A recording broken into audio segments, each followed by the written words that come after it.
Hello friends, welcome back to my channel Computer Engineering Made Easy, and I am Anindita. In this tutorial we will discuss how we can implement a stack using a dynamic array. So please stay tuned till the end of the video to learn how we can implement a stack using a dynamic array. Let us start by opening our code blocks. Let us call this project stack_array.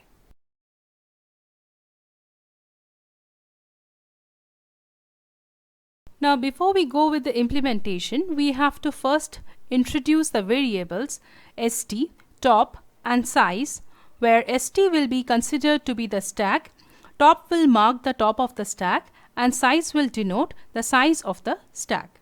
Initially, st is set to null while top is set to -1 because the stack is empty. Next we write down the various functions along with their prototypes that are associated with the stack data structure. These functions are create stack, push, pop, is empty, is full, display, peek, and delete stack. Here push is the only function that takes a parameter item. This parameter is basically the value that has to be pushed into the stack. The three functions pop, is empty, and is full are the three functions which return a value back to the main function.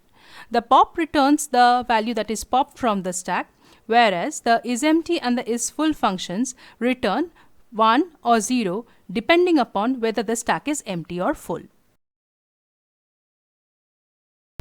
Now the main function will be a menu-driven program where, based upon user's choice, the individual functions will be called and the stack will get manipulated. Now in order to take the choice of the user as input, we introduce the variable ch, and the variable item is introduced here to carry or hold the value that will be pushed into the stack or will be returned from the stack. The case 1 pertains to the createStack function and hence calls the function createStack. Case 2 on the other hand first checks whether the stack exists or not. If st is null, it means that stack does not exist, and if the stack exists, then it checks whether the stack is full or not. Insertion or push operation will be possible only if there is space available in the stack, and hence once it is confirmed that the stack exists and the stack is not full, we call the push function to insert the item into the stack. The item to be pushed is first taken as input from the user, and then the push function is called with the item as the parameter to proceed with the push functionality.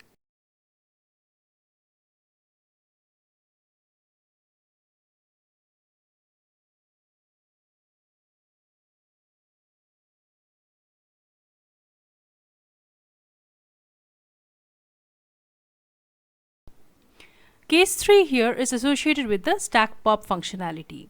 Here the control first checks whether the stack exists or not.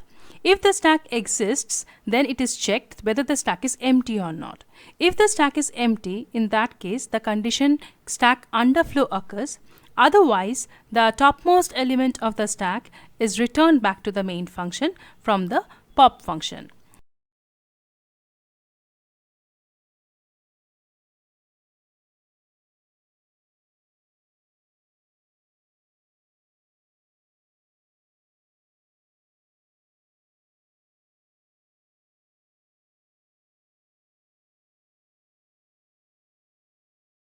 Case 4 is associated with the display function, and hence on selecting the option 4, the display function is called which displays the content of the stack.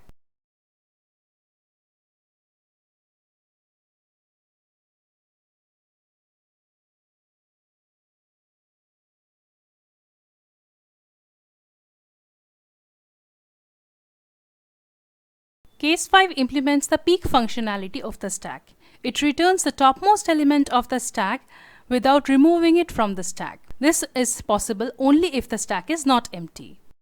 Case 6 deletes the stack from the memory. It also deallocates the memory from the heap that was occupied by the stack. Finally, case 7 exits from the program. The createStack function creates a stack only if a stack does not exist. Hence, it first checks whether ST is null or not. If ST is null, that means there is no stack existing in this current scope of the program. Hence, it takes the size of the stack as input from the user and accordingly creates a dynamic array of size. The push function takes the parameter item from the main function.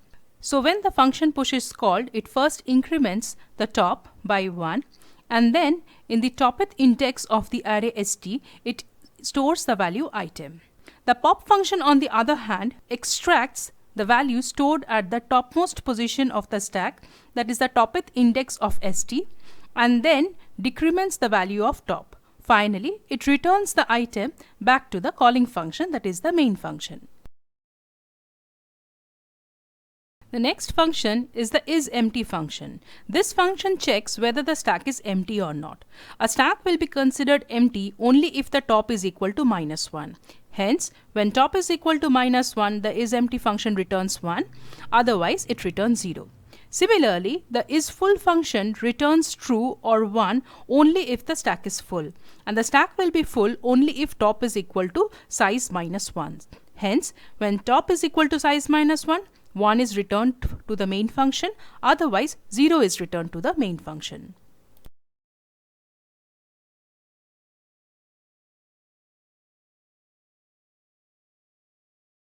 The next function is the display function. In this function, we first check whether the stack is empty or not. If the stack is empty, we don't have anything to display.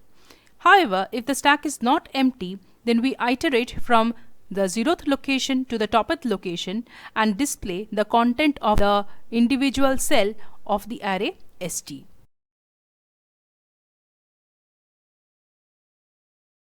The peek function can work only if the stack is not empty. Hence, it is first checked whether the stack is empty or not.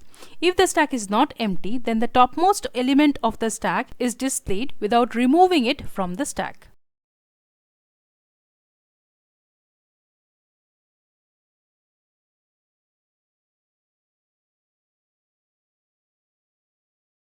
The delete stack function deallocates the memory assigned to the variable st. After that, the st is reset to null and top is reset to -1. This function allows us to recreate a stack of different size without terminating the program. Our program is complete. Let us now compile it and run it to see the output. Seems like there is an error. What we have is a misplaced while. Instead of associating the while with the do block, we have by mistake associated it with the switch block. On further compiling it, we can see that it has executed perfectly. Now let us test the options 2, 3, 4 and 5 without creating the stack. In all the cases, stack does not exist should be displayed. For option 6, stack deleted is being executed because here we don't have any check whether the stack exists or not. Option 7 exits the program. Let us introduce the check that a stack can be deleted only if it exists.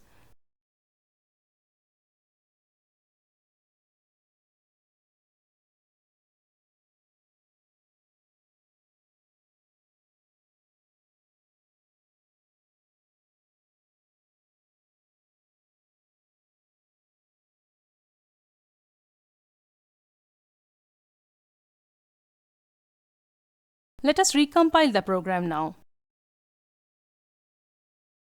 Now, without creating the stack, if we choose the options 2, 3, 4, 5 and 6, we find that stack does not exist is being displayed.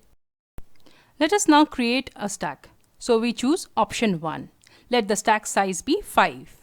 Accordingly, a stack of size 5 is created. Now let us try to create a stack once again.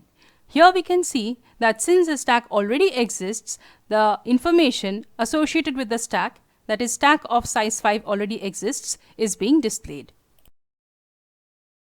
Now that we have created the stack, let us perform the pop, display and peek function. As we can see that since the stack is empty, stack underflow is being displayed. Let us now push 10 into the stack. We can choose option 4 to display the stack, where we can see 10 is being displayed. Also, if we choose option 5, that is speak, we can see that 10 is at the stack top. Next we push 20, 30 and 40 into the stack. On choosing pop, we find a garbage is being displayed. This is because we have a logical error in our pop function. We haven't written the variable name that we want to display.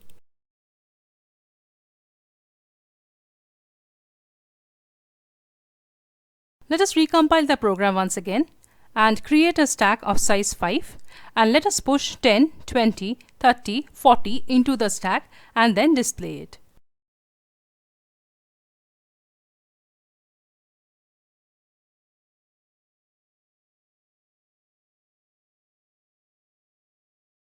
Let us now push 50 and display the stack. So we can see there are 5 elements in the stack. Now if we try to push once again, we see that stack overflow occurs because the stack size was 5 and 5 elements are already there in the stack. Let us now display the stack once again. If we try to peek into the stack, we can find that 50 is there at the top of the stack. Now let us pop elements from the stack. If we pop for the first time, we get 50. Next we get 40, next we get 30 and next we get 20. After this, if we try to peek into the stack once again, we find that 10 is at the stack top.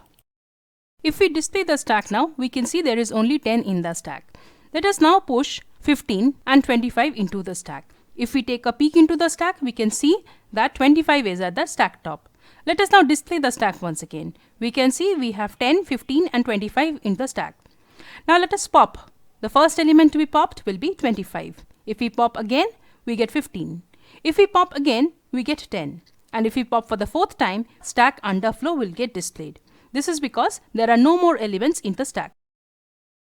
If we try to display the elements in the stack and peek into the stack now, we will find that the stack is empty, hence stack underflow will be displayed. Let us now delete the stack. After deleting the stack, if we try to push elements into the stack once again, we will find that stack does not exist will get displayed.